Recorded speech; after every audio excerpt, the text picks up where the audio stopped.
Good morning students. Today we are going to start new chapter number 9, reproduction in animal. In the previous classes you have already learnt about the different types of process such as digestion, circulation, respiration, etc.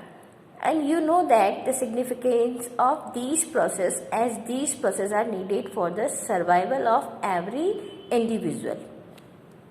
You have also learnt about reproduction and characteristics of plant in class 7th. So now you will learn about the reproduction in animal. Have you ever thought that why does reproduction occur? What is the need of reproduction? Similarly, there are a number of questions appearing in your mind.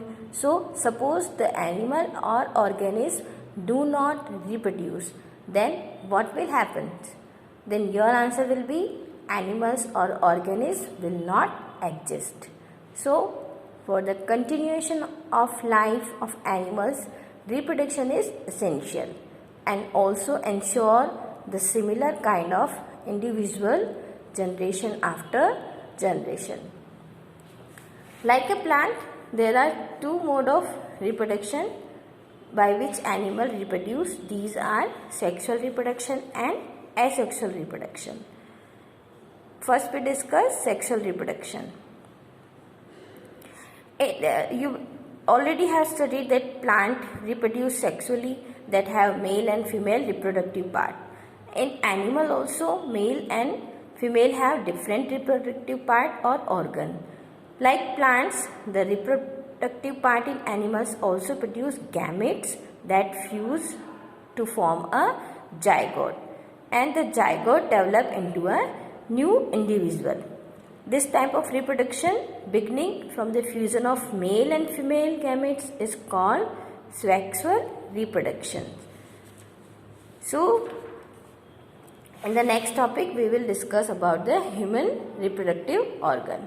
First is male reproductive organ.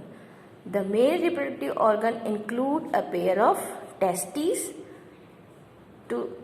and two sperm duct and a penis. The testes produce the male gametes that is called sperm. Here is the picture of sperm. In this sperm are very small in size and each has a head, a middle part and a tail. Sperm is a single cell with all the usual cell components. Next is female reproductive part. The female reproduced organs are a pair of ovaries, oviduct, the another name of oviduct is fallopian tubes, and the pear-shaped uterus. The ovary reproduce female gametes that is called ova, and you can say eggs. In human being, a single cell mature egg is released into the oviduct by one of the ovaries every month. Uterus is the part where development of the baby take place, and like the sperm, an egg is also a single cell. Sperm is a single cell and egg is also a single cell. Our next topic is fertilization. The first step in the process of reproduction is the fusion of sperm and an ovum. You can see in the picture.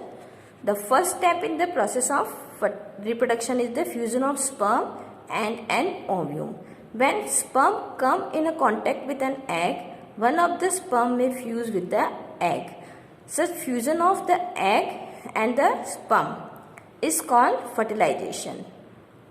During the fertilization, the nuclei of sperm and the egg fuse to form a single nucleus.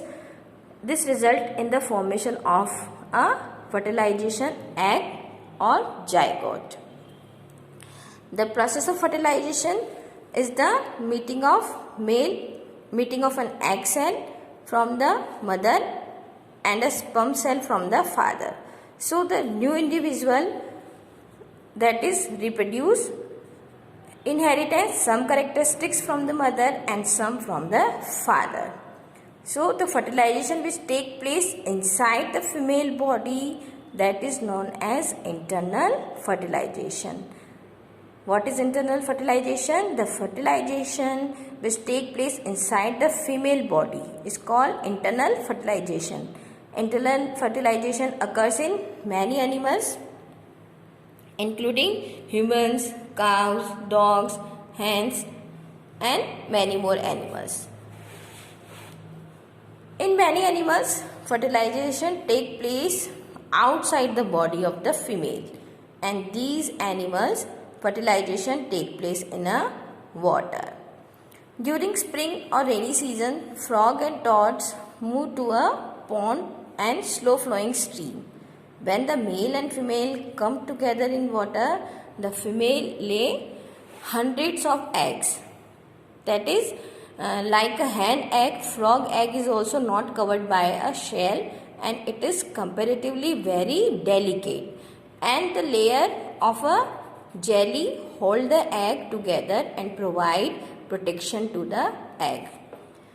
When the eggs are produced, the male deposits sperm over them. Each sperm swims randomly in water with the help of its long tail, and the sperm come in a contact with the egg. This result is fertilization. So this type of fertilization in which the fusion of a male and female gametes take place outside the female body, it is called external fertilization. So what is external fertilization? The fertilization which take place outside the female body, that is known as external fertilization, and it is very common. What is very common? External fertilization is very common in aquatic animals which live in the water, such as fish, starfish, toads, etc. So students, the remaining part of this chapter we will take in the next video.